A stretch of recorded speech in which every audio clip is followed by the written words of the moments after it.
So a question I keep getting from a lot of you guys is how much compression is too much compression, or how do you know if you're compressing something enough? When you're first learning compression, it can be a little difficult to know what exactly to listen for, so let me show you. So we have this acoustic guitar part here. It's just an acoustic guitar on its own. I thought this would be one of the simpler sources to show you guys how to use compression on, especially with how this part is. There's a lot of plucking going on in this particular guitar part, so I think it'll be a good example for compression. So we have this compressor on here. Right now we have the threshold all the way down, so it's not compressing yet, and we're just gonna dial this compressor in, and then I'm gonna explain to you what I'm hearing and why I stopped where I did.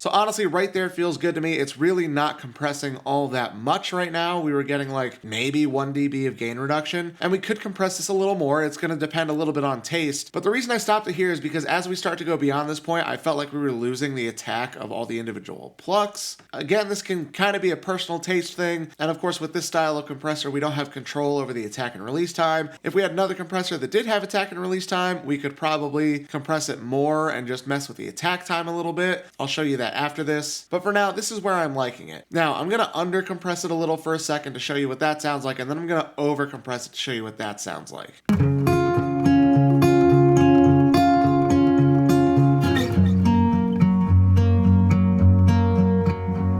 See, now it's not being compressed enough, and I feel like the overall sound isn't really defined anymore. It feels just a little too loose, whereas if we put it back to where we have a little bit of compression going on, we get a little more definition in the notes. Now we're gonna over compress it and listen to what that sounds like.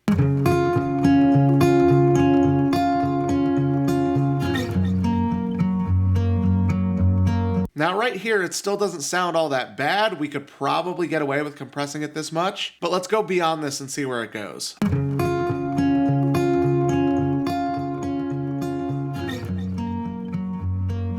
Now right about there is where I feel like all the life was being sucked out of the track. Once we reached this point, I felt like the attack on all the individual notes was basically completely gone. Like now we have no definition, but like in the opposite way, because we're just crushing it way too much.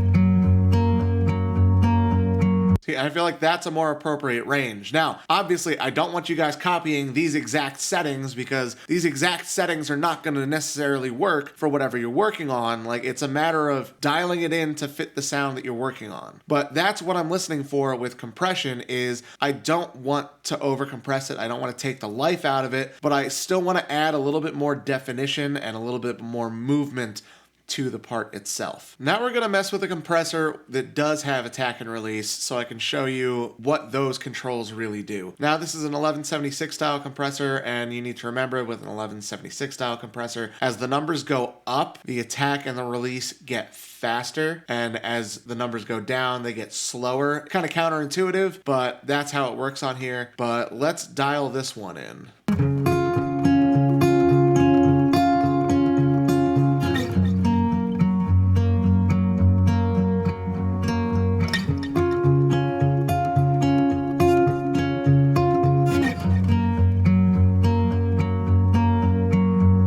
See, I felt like it was already at a good amount of gain reduction, but I adjusted the attack and release time. I made the attack a little bit faster because I felt like we were getting a little too much of the transient and I wanted to smooth it out just a little bit. Then when I did that, I needed the release time to go a little bit faster as well so that we weren't completely losing the definition of the transient. I just wanted to reduce it a little bit, so I had to make the release faster. Now, I'm going to show you what it sounds like if I put the attack way too fast or way too slow.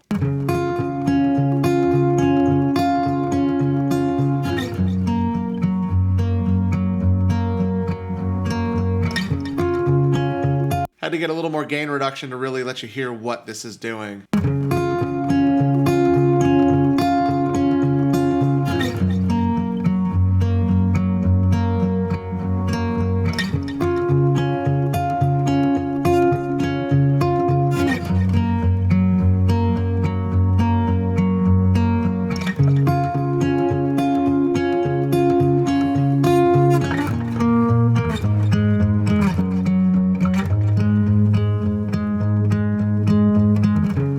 as we get a faster attack time, you see that we're starting to lose the transient because the compressor is engaging quicker. It's kind of taking away the impact of the transient. And as we slow the attack time down, we're getting the opposite effect. We're getting too much of the transient. Now, the release time is how quickly the compressor will re-engage. So after the attack happens, how long until the compressor is not compressing anymore? That's what the release time is. So we're going to mess with this. We're going to speed it up and slow it down.